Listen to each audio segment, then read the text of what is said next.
Hello, pag-usapan natin ang August 2024. Kung anong mangyayari sa ating sky, sa ating moon, and sa ating astrology at kung ano ang maaaring maging effect nito sa iyo. Okay, so magsisimula ang August 4. Meron tayong new moon, ano? At itong new moon na ito ay nangyayari siya sa Leo. And yung Venus ay pumapasok siya sa Virgo. Ngayon, when you have this new moon in Leo, maaaring ito ini-encourage ka nito na magkaroon ng mga new beginnings wherein maaaring may kinalaman ito sa kung paano mo i-express ang sarili mo.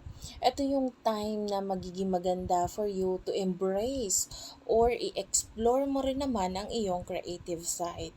And of course, gawin mo ito para sa sarili mo. Hindi dahil sa likes or sa recognition or sa kung anong sasabihin ng ibang tao or iisipin ng ibang tao para sa iyo. This is the time na kailangan i-take advantage mo itong time na ito na maging mas confident ka para ipakita ang sarili mo sa mundo.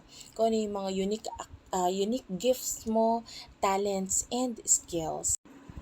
And then later that day, meron naman tayong Venus na papasok naman siya sa Virgo. Ngayon itong transit na ito ay maaaring makaapekto naman sa kung paano mo ipapakita yung kaunting pagpapahalaga sa iba. Like maybe may mga meaningful gesture kang ipakita sa mga taong importante sa iyo. Maybe even friends sa social media. Ngayon, itong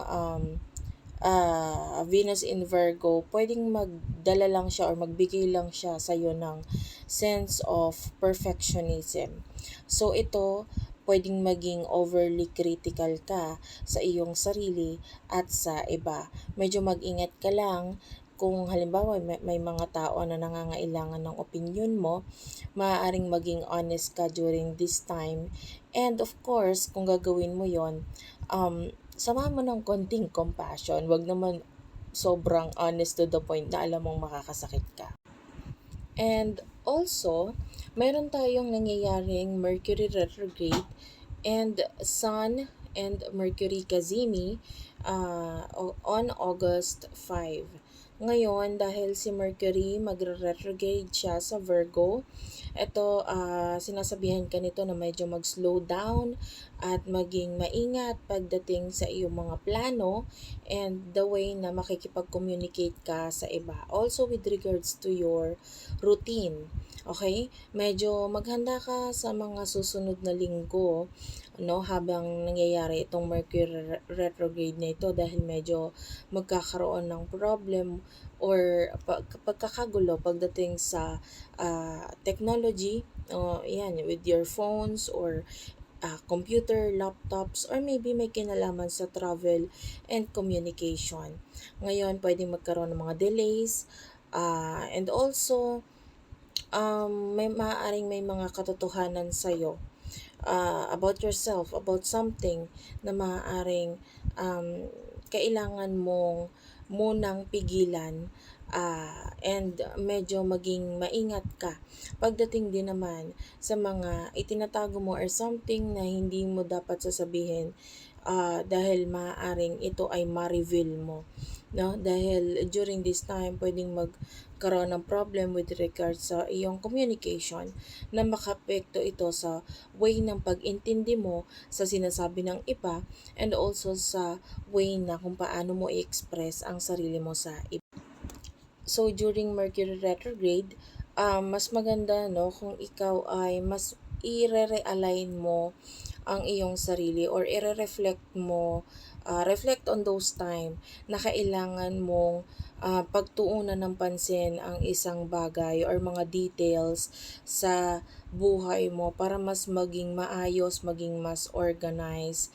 And also use this time para mag-declutter or kung ano yung mga past projects or mga hindi mo pa natapos sa buhay mo, maybe with regards to your family, home, or maybe with regards to your career, this is the perfect time na tapusin ang mga bagay na ito. So, on August 14, ito namang si Mercury, aalis na siya sa Virgo at pupunta naman siya sa Leo, and it will go direct on August 28.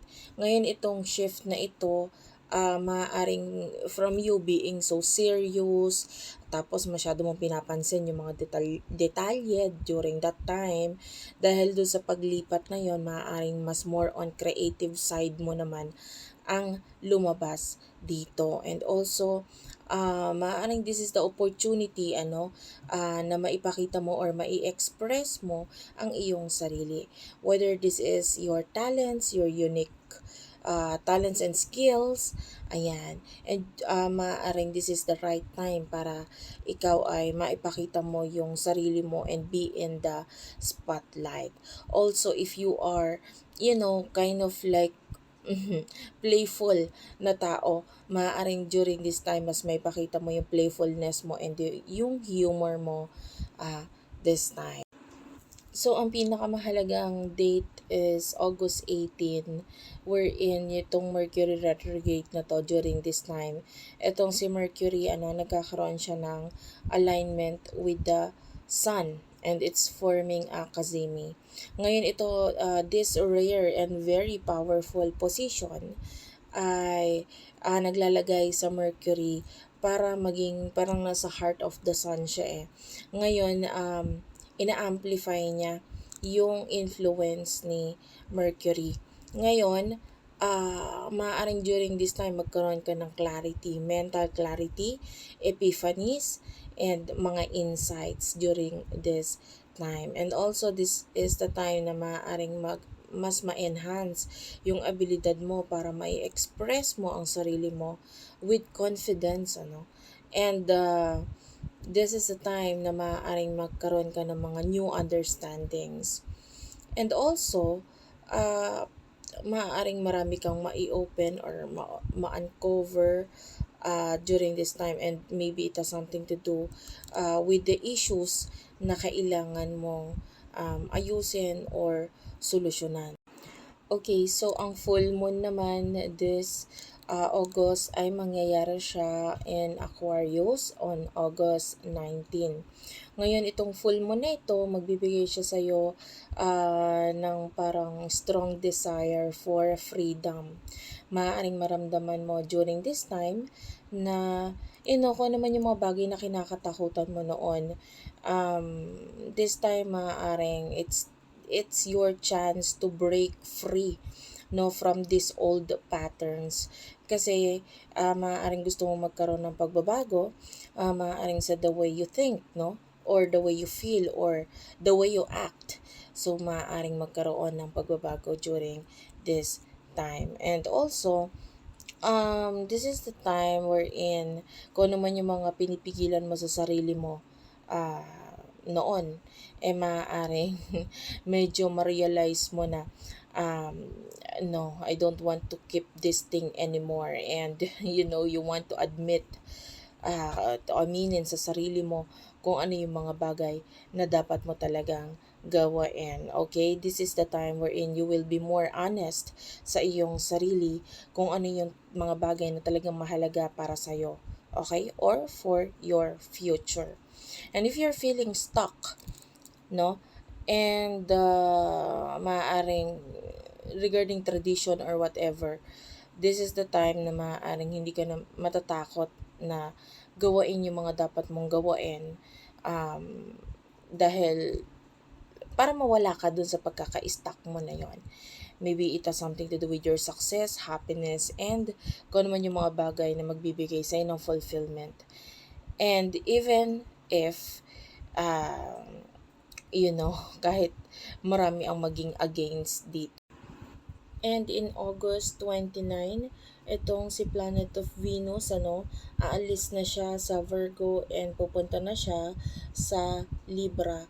And this is the time wherein maaaring magkaroon ng mas matibay na relationship, or maaaring if you want to meet new people, and also this is simply, enjoy your love life. Ma-appreciate mo rin ang beauty during this time. Yung iba pwede magpalit ng wardrobe, mag-redecorate at mag-enjoy sa nature.